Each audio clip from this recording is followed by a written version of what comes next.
A Fenomenologia de Edmundo Husserl e sua redução de intencionalidade. Artigo escrito pelo professor Edgar Dias de Vasconcelos. Alemanha, 1859 a 1938. Desenvolveu um método epistemológico cuja finalidade era superar a metafísica. Por outro lado, preocupado na eliminação do empirismo positivista do século XIX. Autor de grandes obras, entre as quais a filosofia como ciência rigorosa, ideias para uma fenomenologia pura, entre outras. Influenciou grandes pensadores, tais como Sartre, Heidegger e Merleau-Ponty. A principal preocupação de Husserl resolver a contradição cultural entre o corpo e a mente, sujeito e objeto, questões que vinham desde a época em que foi formulada a filosofia cartesiana. O caminho desenvolvido por Husserl no uso do método da intencionalidade é um mecanismo pelo qual se entende o processo fenomenologicamente como movimento da consciência que é capaz de entender o objeto fora de si mesmo. Na prática, o que significa tal explicitação é que devemos compreender o objeto como aparece a consciência, como é apresentado. Poder dizer qual a sua grande incoerência.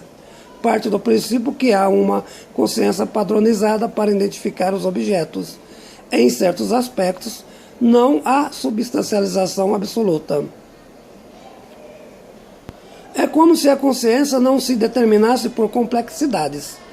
Quando se trata do saber epistemológico, o mesmo apresenta-se como foco de epistemologias, ou seja, parcialidades de compreensões, o que significa que não existe a consciência como fenômeno pensado por Husserl.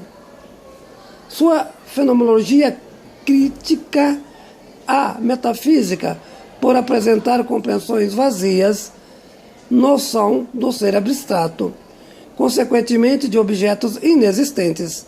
A metafísica voltada para a explicação do não real. Nesse aspecto, qualquer doutrina estaria certa contra a metafísica.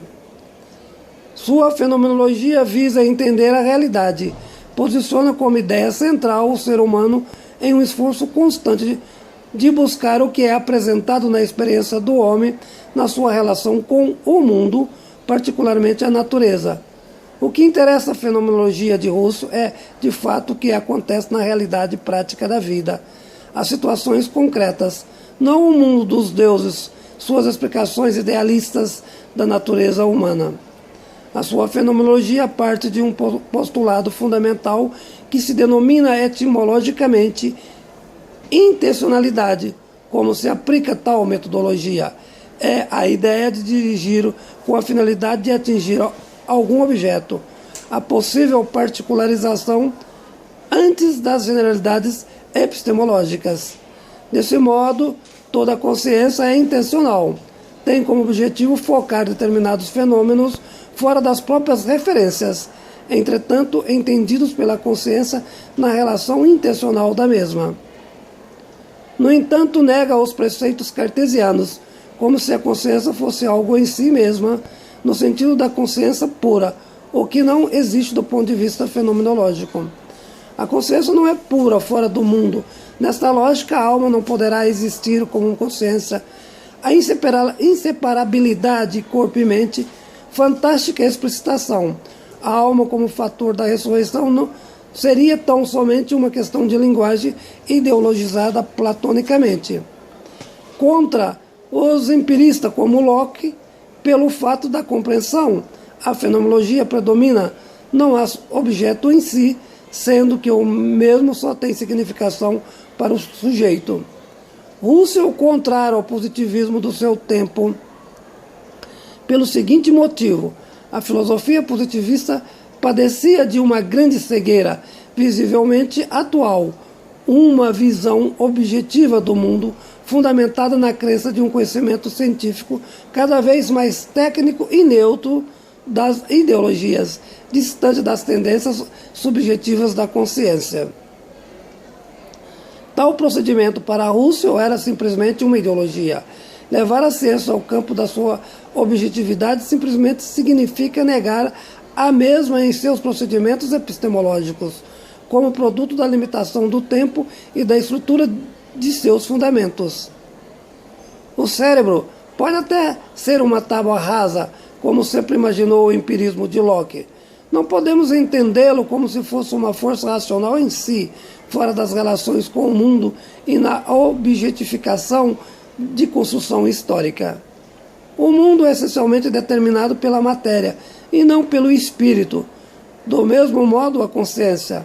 A metafísica definitivamente não tem mais sentido para significações fenomenológicas.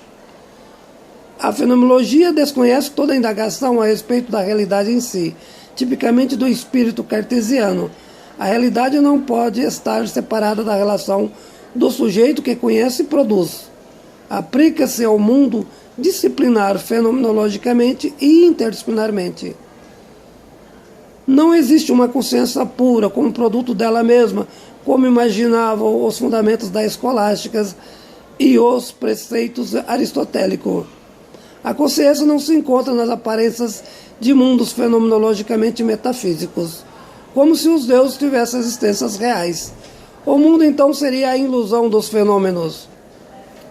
A consciência vai se revelando materialmente, com certa lentidão, construindo progressivamente os objetos, caracterizando suas naturezas empiricamente numa relação de perfil dialético, com maior ou menor proporção da intencionalidade dela mesma. Desta forma, desvenda as perspectivas variadas e parciais, os seus tempos sincrônicos. A consciência fenomenológica facilita na criação dos sentidos da realidade material. Impõe-se o mundo das coisas, suas significações. Reflete Russell em sua filosofia, com rigor de análise, sempre um núcleo de significados. Conhecer é um processo infinito, interminável, no seu fundamento epistemológico. Quem propõe construir a análise do saber jamais termina a própria compreensão dos objetos. A epistemologização não definitiva do saber revela o grande valor da fenomenologia de Russell. A construção do saber é um mecanismo exaustivo do mundo. Por fim, é importante esclarecer que a consciência do mundo não é apenas uma questão fenomenologicamente intelectual, diz Russell, dadas a outras naturezas. A intencionalidade refere-se também ao mundo das afetividades práticas. A intencionalidade estende a diversos olhares e saberes complexos, mundos e relações diferenciadas numa relação lógica em que os objetos são explicados por materialidades, cuja intencionalidade advém naturalmente da consciência do sujeito. Artigo escrito pelo professor Edgar Dias de Vasconcelos.